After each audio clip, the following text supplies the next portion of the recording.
Hello, my name is Elliot, 35 years old, living in a modern penthouse in downtown Boston where I can see the Charles River shimmering under the city lights every night. I am the Chief Operating Officer of Green Harvest, an organic food company founded by my grandfather over 50 years ago. Now it is owned and managed by my father, Harold. The role of COO consumes nearly my entire life. Long days in the office, endless business trips, and sleepless nights finalizing international contracts. I've sacrificed many things, dates, vacations, and even personal dreams, all to keep the promise I made to my father that I would take Green Harvest to new heights. But today, on Thanksgiving, I just want a peaceful evening with my family. I drive my Tesla through the tree-lined streets of suburban Boston where our family home is located. The house, or rather a mansion, is a symbol of my family's success. It sits atop a low hill surrounded by perfectly manicured lawns and glossy white wooden fences. The mansion is built in a neoclassical style with towering white marble columns at the entrance, a red-tiled roof imported from Italy, and stained glass windows that sparkle in the twilight. Inside, the grand foyer is paved with imported Carrara marble, featuring a Swarovski crystal chandelier hanging overhead, casting light that glimmers like diamonds. The dining room where our Thanksgiving dinner will take place can seat up to 30 people, with a long hand-carved walnut table and chairs upholstered in deep red velvet. I step inside, carrying a bottle of red wine I carefully selected from my favorite wine shop on Beacon Street. The rich aroma of roasted turkey blends with the scent of cinnamon from the pumpkin pie my mother made, filling the air. My mother, Margaret, is bustling in the kitchen, her silver hair tied up in a bun, her hands deftly chopping vegetables. My father, Harold, sits at the head of the dining table, his reading glasses perched low on his nose, engrossed in a business newspaper. And Ryan, my 30-year-old younger brother, as usual, is scrolling through his phone, a half smile on his face as he watches some party video. It's a familiar scene, but today something feels off. I sense it, like the way the air grows heavy before a storm. "Elliot, you're here." My mother looks up, her smile always warming me, if only for a moment. "Help me set the plates on the table, dear." I nod, setting the wine bottle down and getting to work. The white porcelain plates, each rimmed with 24-karat gold, are neatly arranged on the splendid walnut table. I glance at my father. He's still focused on his newspaper, but his brows are furrowed as if weighing something important. I want to ask, but I hold back. My father is always like this, reserved, unapproachable, and I've learned not to disturb him in such moments. Instead, I turn to Ryan, lounging with his legs crossed on the velvet-upholstered chair, his silk shirt glinting under the chandelier's light. "Ryan, lend a hand," I say, trying to keep my tone light. "The table's full tonight, and Mom could use some help." Ryan raises an eyebrow, not looking up from his phone. "You're always so serious, Elliot. Relax, it's Thanksgiving. Mom has the staff, doesn't she?" I bite my lip, suppressing my irritation. Ryan is always like this, lazy, carefree, and entitled. But I don't want to argue, not today. I've worked 80-hour weeks this past month to finalize a new export deal for Green Harvest, and all I want is one peaceful evening. Just one. Green Harvest is my family's pride. My grandfather, an Irish immigrant farmer, started with a small bakery and gradually built it into a multi-million-dollar organic food business. My father, Harold, expanded it into a national brand with products like jams, cereals, and organic snacks sold in supermarkets across America. And me? I'm the COO, the one behind the strategies that took Green Harvest to international markets. For the past 10 years, I've poured my sweat, tears, and youth into the company. I graduated from MIT with dual degrees in engineering and business administration, turning down offers from major corporations to work for the family. I've sacrificed dates, trips, and personal dreams to ensure Green Harvest's growth. And my father always said, with a proud look in his eyes, that I would be his successor. "Elliot, you are the future of Green Harvest," he once told me, clapping my shoulder with a firm voice. I believed him. I believed in that promise. Dinner begins, The table adorned lavishly with a white silk tablecloth imported from France, flickering candles in silver holders and a golden roasted turkey at the center, surrounded by silver platters of steamed vegetables and mashed potatoes. Besides our immediate family, there are a few distant relatives, aunts and uncles from my mother's side, and some of my father's trusted business partners. I sit next to my mother across from Ryan with my father at the head of the table like a king on his throne, dressed in a bespoke suit from Savile Row. We raise our glasses, toasting the holiday season, and laughter begins to fill the room. But inside, I feel an inexplicable unease. Perhaps it's the way my father's eyes seem colder than usual, or how Ryan keeps texting under the table, a cryptic smile on his lips. "Harold, you should tell the story of how Grandpa started the business." Aunt Susan, my mother's cousin, speaks up, breaking the silence.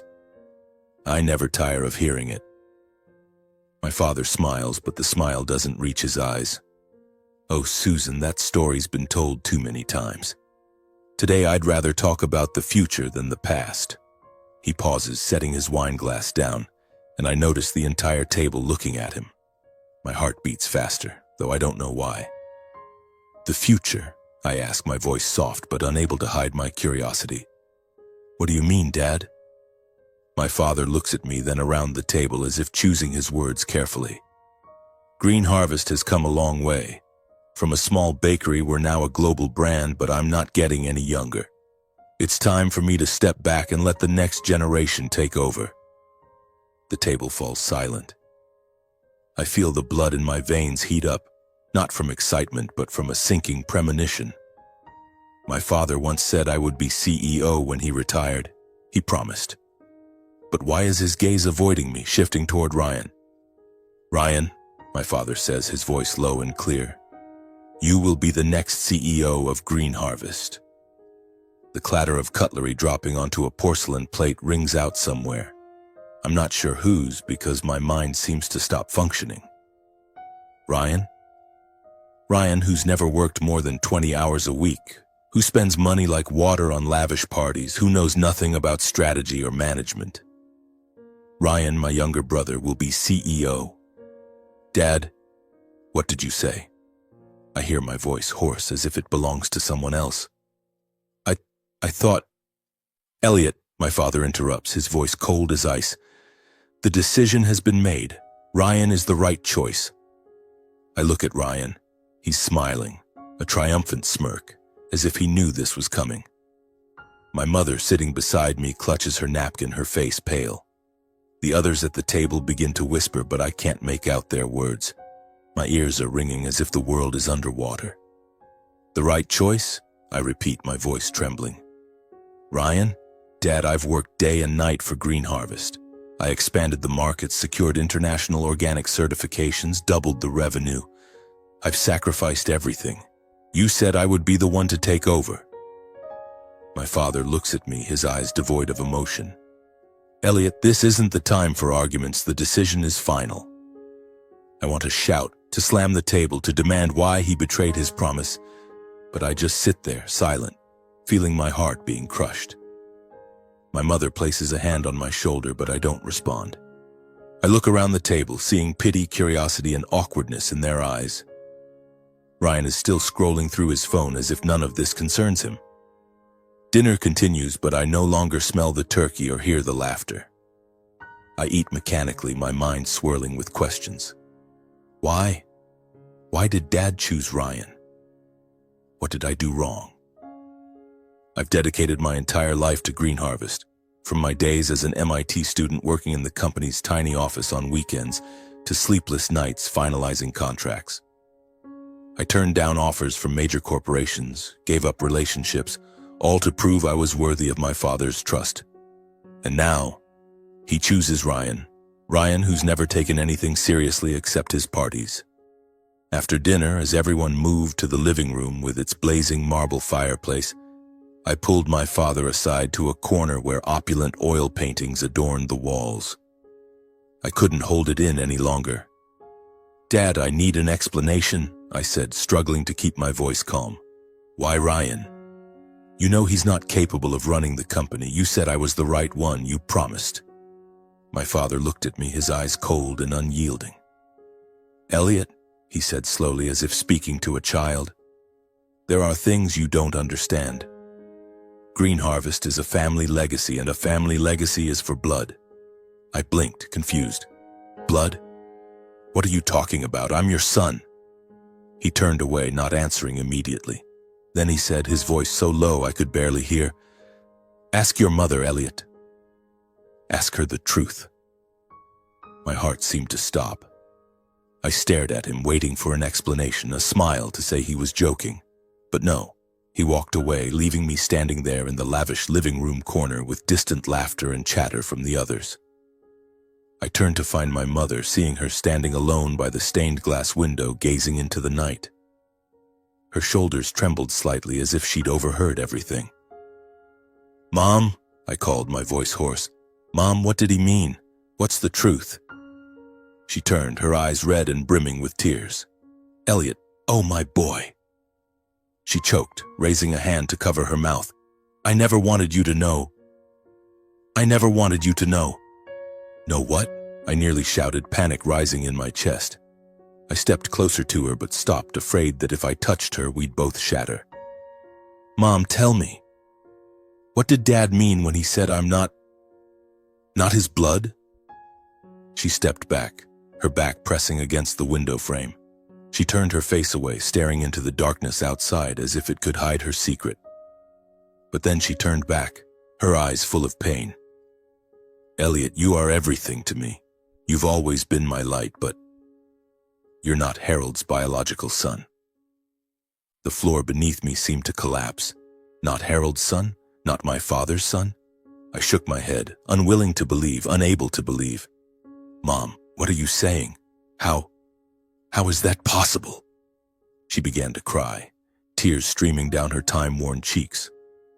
"Back then, your father, Harold, and I weren't happy. He was unfaithful, Elliot. He had affairs, long business trips, disappearances with no explanation. I tried to endure it for the family, for our reputation, for Green Harvest. But one night, I couldn't take it anymore. I stood there, frozen like a stone statue, listening to her every word. Her voice trembled, but she continued, as if unburdening herself of a weight she'd carried for 3 decades. "It was a winter night, 36 years ago. Harold and I had a terrible fight.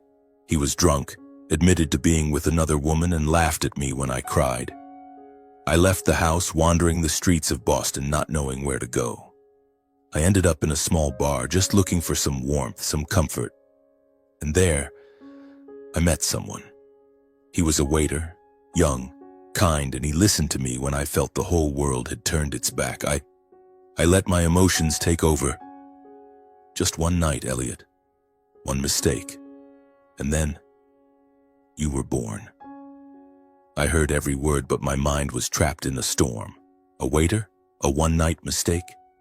I, Elliot, who had lived my entire life believing I was Harold's son, the heir to Green Harvest, was the result of a moment of weakness?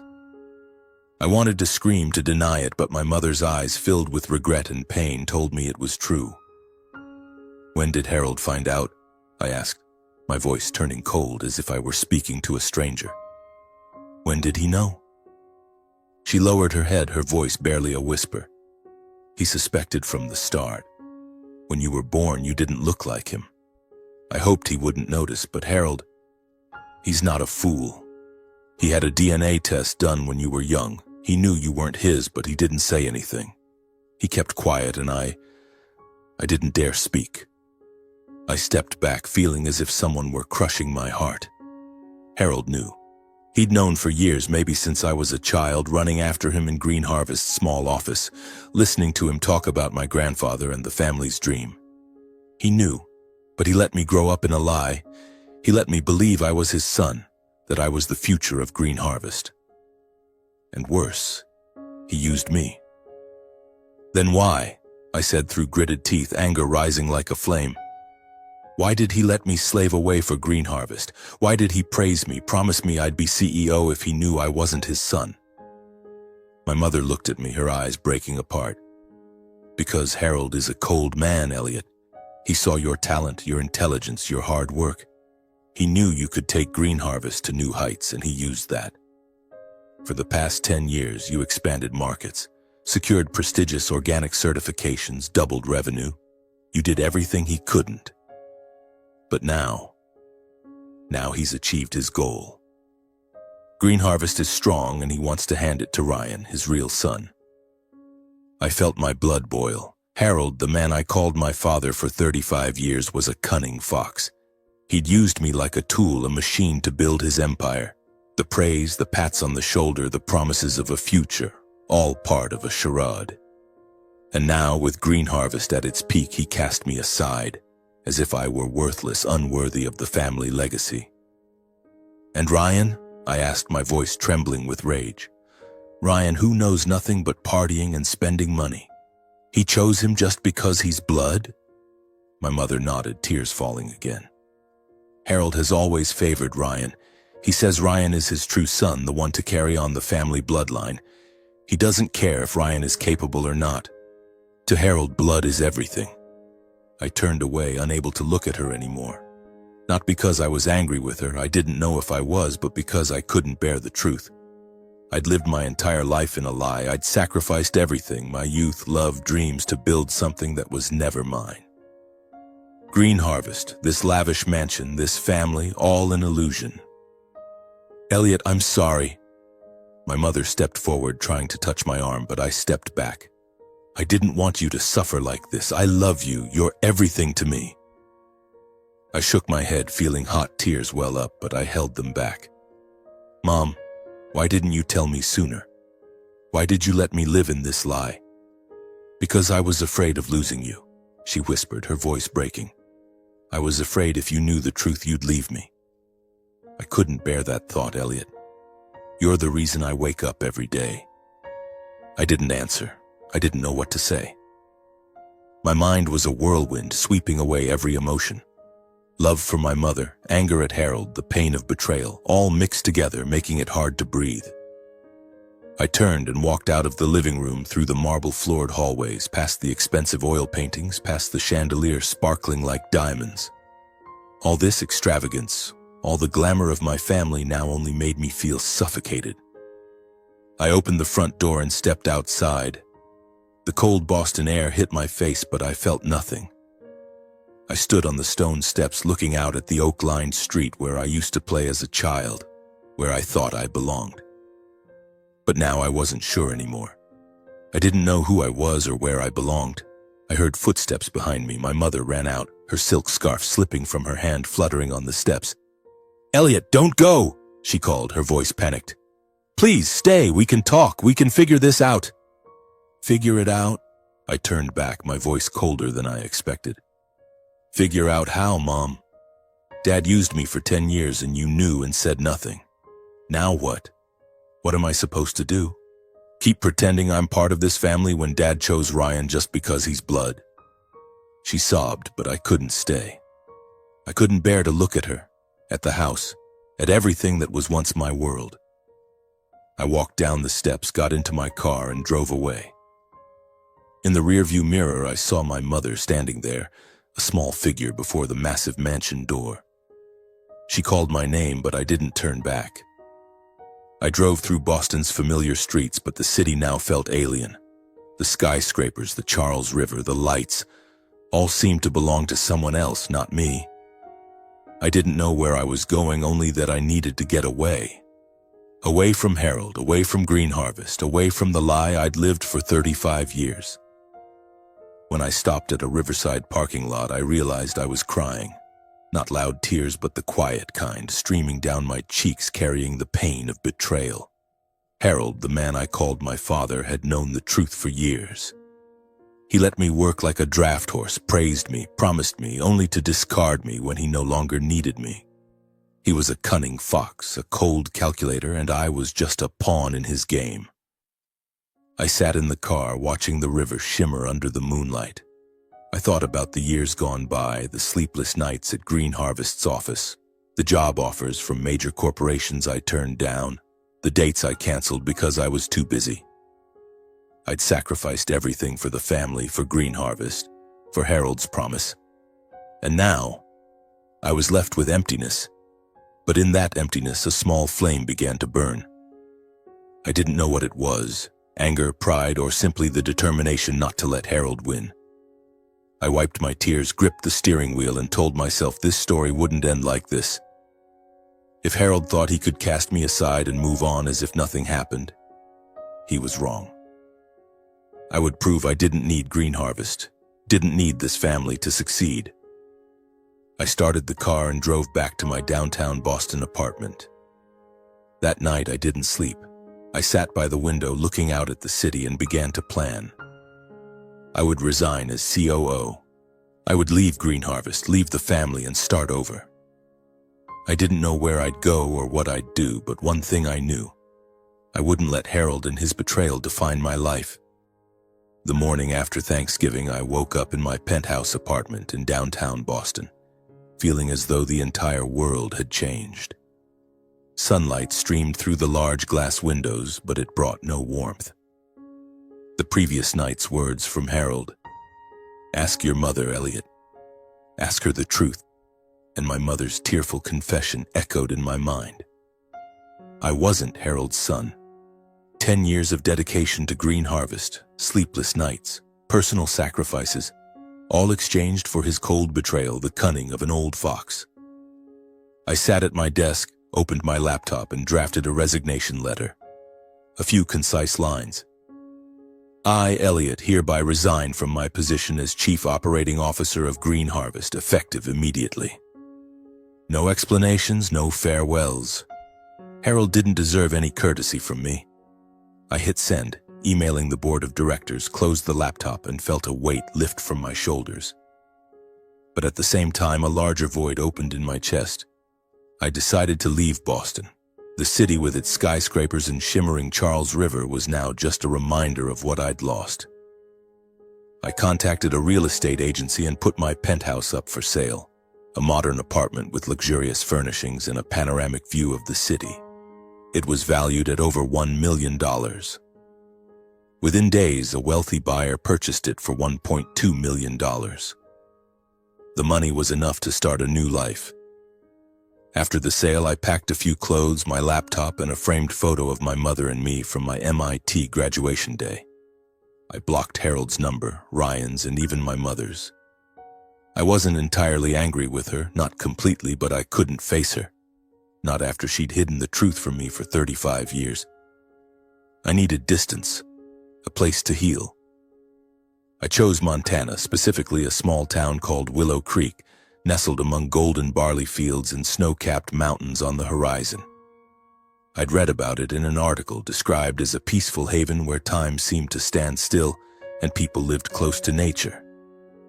I rented a small log cabin on the town's outskirts with a gray tiled roof and a porch overlooking endless fields.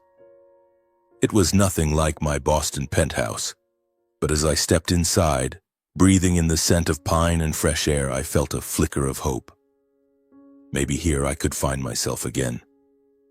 In my first days in Willow Creek, I tried to immerse myself in nature to forget the past. I jogged each morning along a trail by the river, feeling the crisp air fill my lungs. In the evenings, I sat on the porch watching the stars twinkle in Montana's sky, trying to empty my mind. But memories of Harold, of Green Harvest, clung to me like a shadow. Some nights, unable to sleep, I opened my laptop and browsed the internet, searching for news about the family company. An interview in a business magazine made my heart clench. Ryan, in an expensive suit, smiling brightly for the camera, talking about his new vision as Green Harvest's new CEO. The article praised his lavish inauguration ceremony, held right after Thanksgiving with champagne and congratulations from partners. I stared at the photo of Ryan standing beside Harold, both smiling as if I'd never existed. I slammed the laptop shut, my chest heavy, but I told myself, I won't let them define me. One afternoon, while buying coffee at Clara's Brew, a cozy little shop with the scent of freshly baked cookies, I overheard a group of young people talking animatedly in a corner.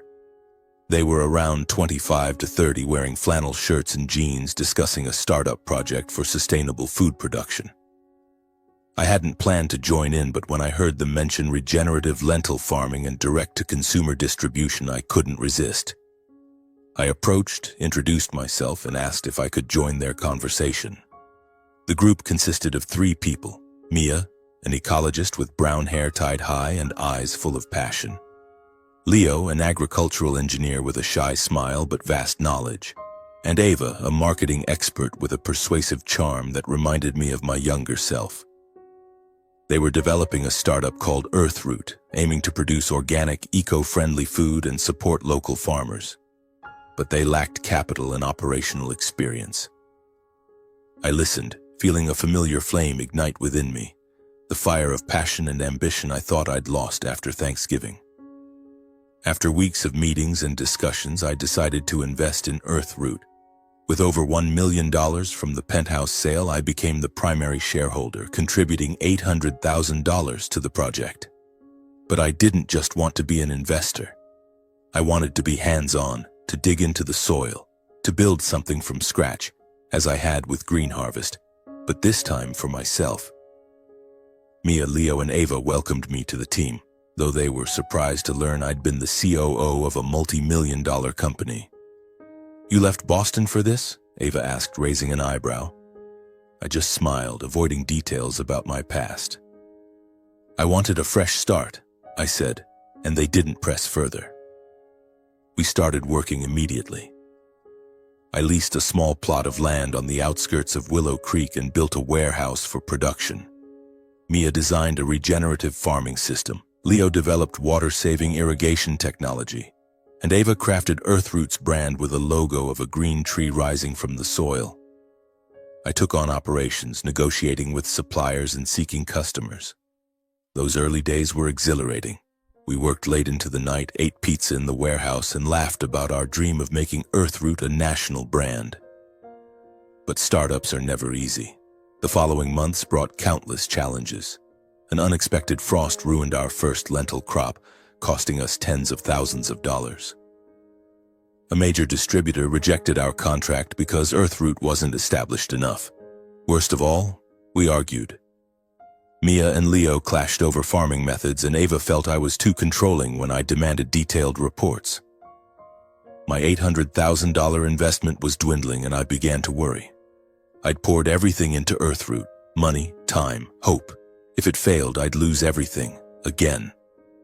Just when I thought things were falling apart, a letter arrived from an investment fund called Horizon Fund. They offered to invest $5 million in Earthroot on the condition of anonymity. The letter stated they were impressed by our vision and wanted to support us without interfering. I read it over and over, unable to believe my eyes. The money was enough to expand production, hire more staff, and build a small factory. Mia, Leo, and Ava cheered when I shared the news. We opened a cheap bottle of wine, sat in the warehouse, and for the first time in months, I felt we had a chance. With the new investment, Earthroot began to thrive. We launched our first product line, lentil jams and organic cookies, at local farmers markets, then expanded to supermarkets in Montana and Idaho. Ava's social media campaign made Earthroot a beloved name among sustainable food enthusiasts. Mia and Leo refined our farming methods, earning us a national organic certification. I worked day and night, but this time it didn't feel like the pressure of Green Harvest. Here I was working for myself, for Mia, Leo, Ava, and for Willow Creek. 3 years have passed since I left Boston, left Green Harvest, left the family and the lies that shaped 35 years of my life. In Willow Creek, Montana, I found a new rhythm. Slow but filled with meaning. Earthroot, the startup I built with Mia, Leo, and Ava, has become a beloved name, with batches of lentil jam and organic cookies gracing supermarket shelves from Montana to Idaho and recently Canada. Each day I wake up to the scent of fresh grass and the sound of birds chirping over the fields, feeling like a new person. But despite my efforts to immerse myself in nature, in work, in the smiles of my Willow Creek friends, there are quiet moments when old wounds resurface, reminding me of Harold Ryan and my mother.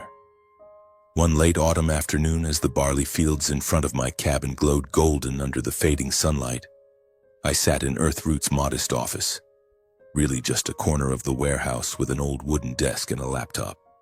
I was reviewing financial reports, smiling as I saw this month's revenue had doubled compared to last year. Earthroot was on the right track, and I was starting to think about expanding to European markets as I once did with Green Harvest. But those thoughts were interrupted by a knock at the door. I was surprised. In Willow Creek, visitors were rare at this hour, especially as dusk settled in. I stood, opened the door, and found a woman about 60 years old, her salt and pepper hair neatly pinned up, wearing an elegant wool coat. She gave a gentle smile, but her serious eyes made my heart beat faster. "Mr. Elliott?" she asked, her voice low and warm. "Yes, that's me," I replied, trying to keep my tone steady despite a growing sense of unease. "And you are?" "I'm Karen," she said, extending her hand. "Karen Sullivan, a representative of Horizon Fund. I have something for you." Horizon Fund. The name jolted me. 3 years ago, when Earthroot was on the brink of failure, this fund injected $5 million to save us. That investment allowed us to build a factory, expand production, and achieve today's success. But I'd never known who was behind Horizon Fund. Their letter only mentioned an anonymous investor, and I hadn't had the time or resources to investigate further. Karen handed me a cream-colored envelope, thick and heavy, with my name, Elliott, written in elegant handwriting. "This is something you need to read," she said, her voice soft but laden with meaning.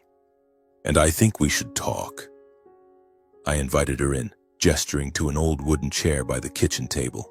I brewed 2 cups of tea, trying to keep my hands from trembling as I set the envelope on the table. Something in Karen's eyes, a deep empathy, told me this wasn't just a business meeting. I sat down, staring at the envelope, my heart tightening as I recognized the handwriting. It was my mother's. I opened it, finding a long letter written on delicate silk paper, along with a small photo of my mother and me from my MIT graduation day. Her radiant smile in the photo now brought a lump to my throat. "Karen," I said, my voice hoarse, "this is from my mother?" She nodded, her eyes glistening with tears. "Margaret was my best friend from college. She passed away 3 months ago from heart disease. Before she died, she asked me to deliver this letter to you, and she wanted me to tell you the truth." I gripped the letter tightly, my mind reeling. My mother was gone? 3 months ago? I didn't know. I'd blocked her number, cut off all contact because I couldn't bear the pain of thinking about her, about what she'd hidden from me. But now, knowing she was gone forever, I felt a larger void open in my chest. "Karen, please tell me," I whispered. "What's the truth?" Karen took a deep breath, as if preparing for a long story. "Margaret was always tormented by what happened between you and the family. After that Thanksgiving when you left Boston, she nearly broke down. She told me she'd made the biggest mistake of her life by hiding the truth about your biological father. She loved you, Elliott, more than anything, but she didn't dare reach out, afraid you wouldn't forgive her." I bowed my head, feeling hot tears well up. I remembered my mother standing on the mansion's steps, calling my name as I drove away. I'd left her without a goodbye, too hurt to stay. But now, hearing Karen, I began to understand that my mother had suffered just as much. "Margaret didn't want you to feel tied to the family," Karen continued. "She knew you'd chosen Montana to start over, and she wanted to help. She sold her personal assets, some Boston properties, family heirloom jewelry, to create Horizon Fund. The $5 million investment in Earthroot came from her. She wanted you to have a fresh start, a chance to build something of your own, free from the shadow of Green Harvest or Herald." I looked up, stunned. Horizon Fund was my mother? She'd been quietly watching over me, supporting me even when I didn't know. I remembered the days when Earthroot was nearly bankrupt, when we lost our first lentil crop, when distributors rejected us, when my team and I argued to the point of exhaustion. Without that investment, we wouldn't have made it. My mother had saved Earthroot, saved my dream without needing me to know. "She came to Montana once," Karen said, her voice softening. "Just once, about 2 years ago. She stood at a distance watching you work in the fields with your team. She said you looked happy, strong, and she didn't want to intrude. She returned to Boston that same night, but she never stopped following you. She read every article about Earthroot, saved every photo of your products. She was proud, Elliot. So proud. I couldn't hold back anymore. Tears fell onto the letter, smudging a few words. I opened it, trembling, and began to read. My mother's handwriting was still elegant, but I could sense the tremble in each stroke as if she'd written it with her whole heart. My dearest Elliot, if you're reading this letter, I'm likely no longer here. I'm sorry for everything. I'm sorry for hiding the truth about your biological father, for letting you live a lie for 35 years. I was afraid of losing you, afraid you'd no longer see me as your mother, but I was wrong. And I'll carry that regret to my last breath. You are my light, Elliot. From the day you were born, you brought me joy I'd never known. I watched you grow, intelligent, hardworking, compassionate, and I knew you'd achieve great things. When you left Boston, I thought I'd lost you forever. But when I saw you building Earthroot, saw you smile amidst Montana's fields, I knew you'd found your path. I can't undo the mistakes of the past, but I wanted to help you build your future. Horizon Fund was my way of being with you, even from afar. I want you to know I always believed in you, always loved you more than anything in this world. Live well, my son. Let go of the past, let go of the pain Harold and I caused. Keep doing what you love, because that's how you shine. P/S. I love you, forever. I folded the letter, tears streaming down my cheeks. I was no longer angry with my mother.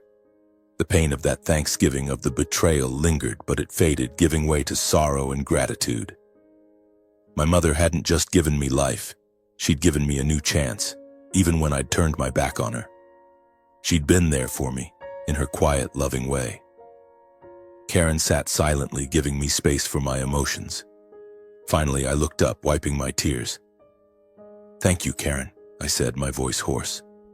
Thank you for bringing me this letter. She gave a sad smile. Margaret was my best friend. She wanted you to know you were always everything to her. After Karen left, I took the letter to the barley field behind my cabin. A gentle autumn breeze made the stalks sway like waves. I sat on a large rock, rereading the letter word by word. I felt a release, not just for my mother, but for the past. I forgave her, not because she needed it, but because I did. I needed my heart to be at peace, to keep living. A week later, I booked a flight to Boston. I didn't tell anyone, not even Mia, Leo, or Ava. I just needed to do one final thing to close the past. When the plane landed, I rented a car and drove to a cemetery on the outskirts of Boston where my mother was buried. The cemetery was quiet, with rows of maple trees blazing red under the autumn sun. I found her grave, a simple stone marker engraved with her name. Margaret, beloved mother. I knelt, placed a bouquet of white daisies on the grave, and whispered, "Thank you, Mom. I love you too." I stood there for a long time, letting the breeze carry away my final tears. Then I got back in the car and drove past the familiar road to the family mansion. The house was as splendid as in my memories, with its marble columns and white wooden fences. I stopped the car at the gate, looking in but didn't get out. I saw light from the dining room, where that Thanksgiving 3 years ago had changed my life. I didn't know if Harold and Ryan were still there, and I didn't want to know. I had Willow Creek, Earthroot, a new family built not on blood but on trust and companionship. I turned the car around, drove toward the airport, and felt lighter than ever. My mother had given me a new chance, and I wouldn't waste it. I would live, not to prove anything to Harold or Ryan, but to become the best version of myself. 2 years have passed since I received my mother's letter. 5 years since I left Boston Green Harvest, and the family that shaped 35 years of my life with lies. In Willow Creek, Montana, I've found not just a job, but a purpose. Earthroot, the startup I built with Mia, Leo, and Ava from those early challenging days, has grown into a $50 million enterprise. Our lentil jams, organic cookies, and sustainable cereals now line supermarket shelves across the U.S. and have expanded to Europe. England, France, and Germany. Each time I see the Earthroot logo on an international store shelf, I feel a quiet pride, not for the money or fame, but because I achieved this without Green Harvest, without Harold.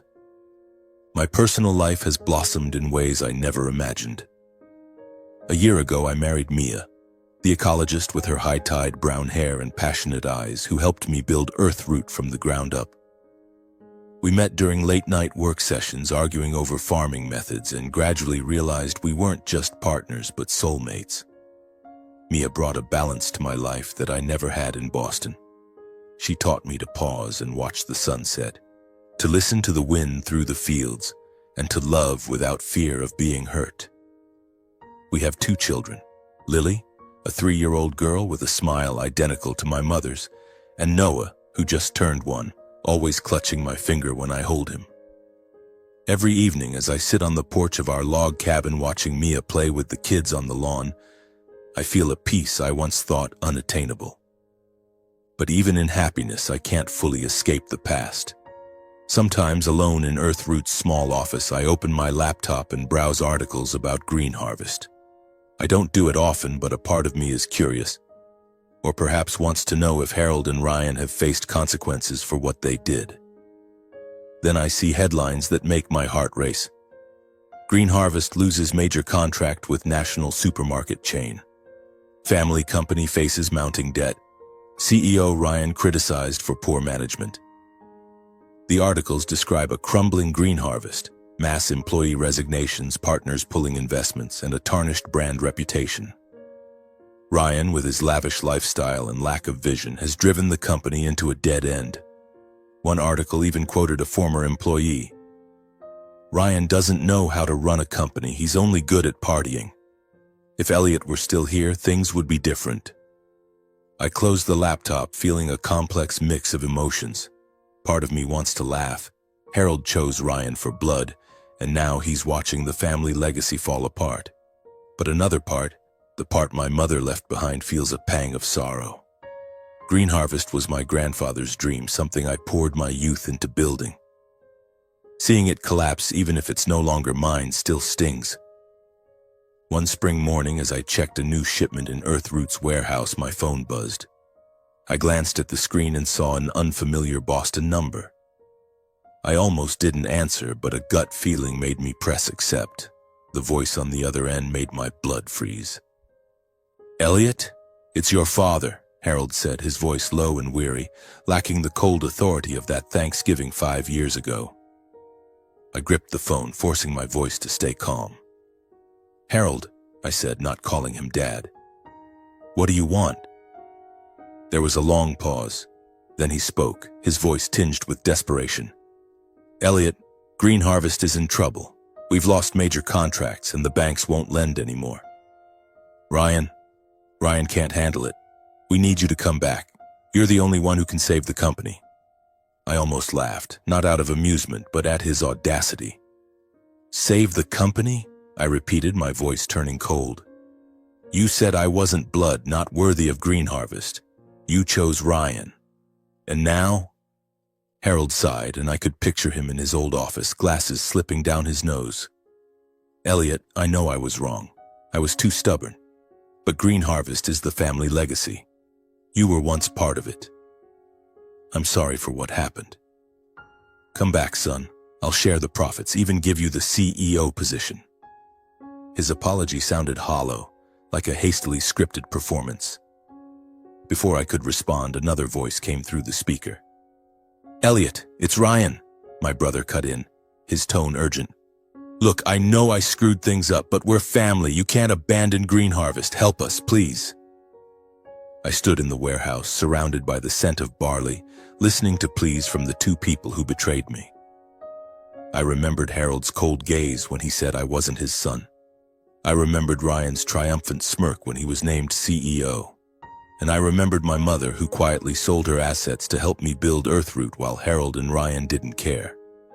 "Family?" I said, my voice sharp as a blade. "Harold, you made it clear I wasn't family when you chose Ryan for blood. Ryan, you did nothing but spend money and ruin the company. Green harvest isn't my responsibility anymore. You chose this path, now face the consequences. Elliot, please, Harold tried, but I cut him off. No, I said firmly. I have my own family here, Mia, Lily, Noah, and the Willow Creek community. I have Earthroot, something I built from scratch without lies or betrayal. You're no longer part of my life. I hung up, my heart pounding, not from anger, but from liberation. I once thought I needed Green Harvest to prove my worth.